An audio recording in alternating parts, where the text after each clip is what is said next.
ओम परब्रह्म स्वरूपांच वेदगर्भजगन्मयी शरण्ये त्वामहं वन्दे दुर्गा दुर्गतिनाशिनीं देवी प्रपन्नातिहरे प्रसीद प्रसीद मातरि जगतोऽखिलस्य प्रसीद विश्वेश्वरि पाहि विश्वं त्वमेश्वरी देवी चराचरस्य कामाख्यां कामदां श्यामां कामरूपा मनोरमा ईश्वरीं त्वामहं वन्दे दुर्गा दुर्गतिनाशिनीं।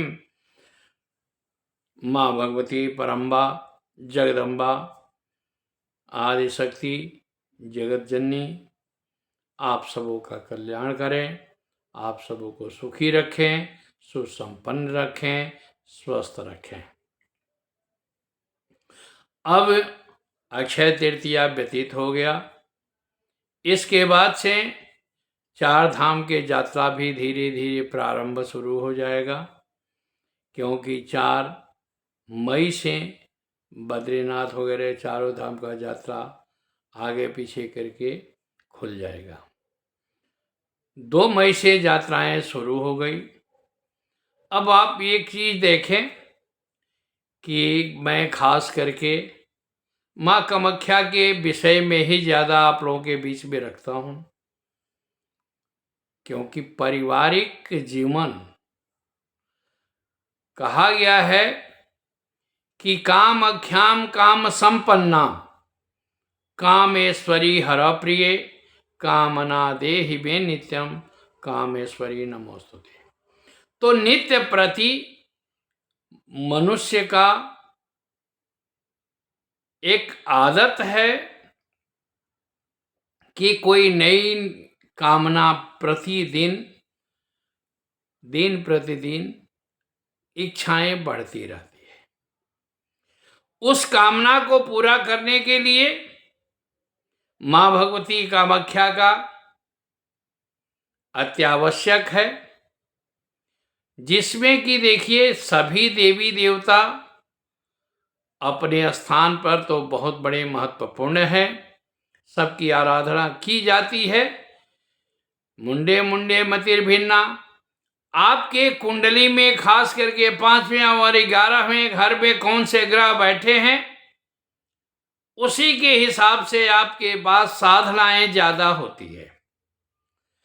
तो 22 जून से लेकर के 28 जून तक माँ भगवती का कामाख्या का भी पट बंद होने का सिलसिला चला आता है, पूर्वावृत्ति माने पहले से ही।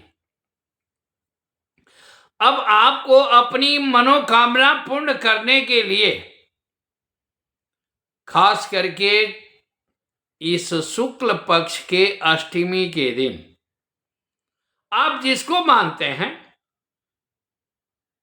माँ भगवती के, क्योंकि अष्टम्याम व चतुर्दश्याम कहा गया है कि माँ भगवती की आराधना की सबसे बड़ी पुण्यतिथि मानी जाती है, और सर्वोपरि ये तिथियां हैं जो कि जीवन में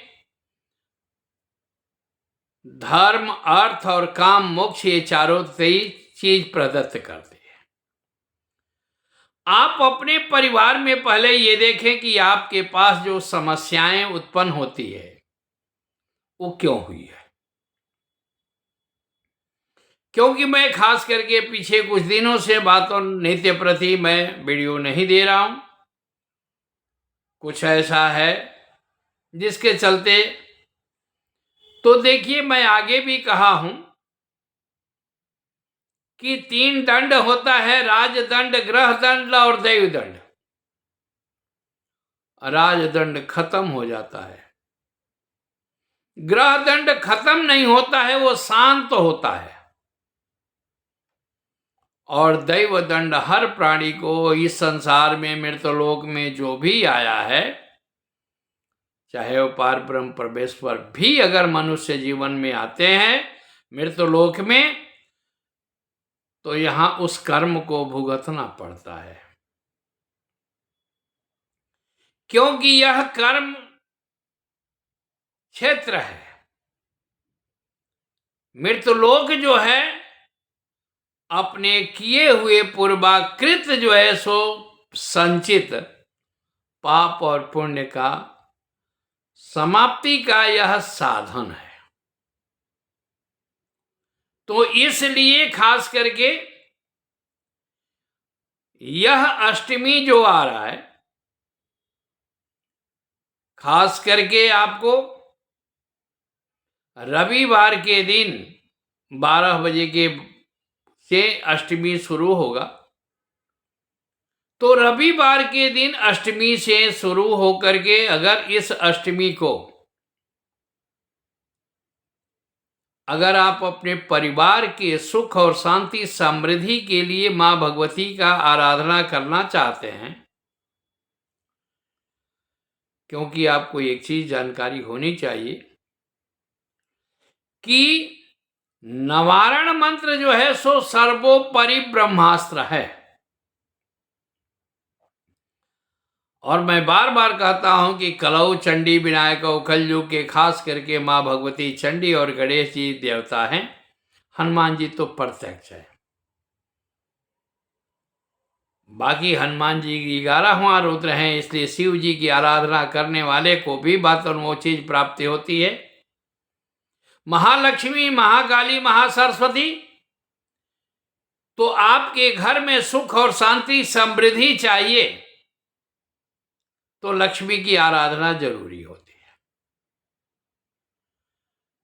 क्योंकि मैं कई एक आदमी को प्रैक्टिकल बता रहा हूं कि जब जिसको उपाय दिया हूं, लक्ष्मी अभाव का उनका बहुत ही जो है सो शांति मिली है। लक्ष्मी अभाव का काम खत्म होकर के लक्ष्मी की प्राप्ति हुई है और उनके परिवार में सुख शांति समृद्धि की प्राप्ति हुई है। तो आज कई बार फोन 2-1 आदमी का आया था कि महाराज जी हमें कुछ जो है सो बताइए, मार्गदर्शन करिए। सबसे बड़ी बात है कि मेरे पास लोग फोन करते हैं कि महाराज हमारे पति पत्नी का अनबन है। तो आप किसी भी ज्योतिषी से अगर कुंडली दिखाते हैं तो 7वां घर अगर पीड़ित है, उसके शांति का उपाय करें। यह तय है कि शुक्र ग्रह आपके लिए कहीं ना कहीं, चाहे स्त्री हो या पुरुष हो, तो कहीं ना कहीं पीड़ित है। और खास करके अगर परिवार में बच्चों का विवाह में विलंब हो रहा है, संतान का अभाव है, कोई काम हमारा सफल नहीं हो पा रहा है, उसके लिए आपकी सबसे बड़ी बात यह है कि आप ये देखिए कि पितृदोष न हो। तो इस अष्टमी के दिन अर्गला स्तोत्र का पाठ, देसी घी मिल जाए तो उस घी का दीपक जला दीजिए और घी का दीपक जला करके 9 बार, पहले 1 माला नवारण मंत्र का कर लीजिए या 3 माला कर लीजिए, क्योंकि महाकाली, महालक्ष्मी, महासरस्वती, और माला करने के बाद नवारण मंत्र के बाद आप अर्गला स्तोत्र का 9 बार या 11 बार पाठ कर लीजिए। और ये रखिए कि लाल फूल मंगा करके या पीला फूल मंगा करके एक पाठ पर 1 फूल मां भगवती को अर्पण करें। इसके बाद देखिए कि आपके जीवन में जो भी कठिनाइयां हैं, जो भी परेशानी है, उसके लिए उद्धार का क्या रास्ता बनता है। आप इस काम को करें और अगर बाई चांस आपको किसी प्रकार की सफलता नहीं मिलती है तो आप हमसे संपर्क कर सकते हैं। और अगर आपको यह बातें अच्छी लगे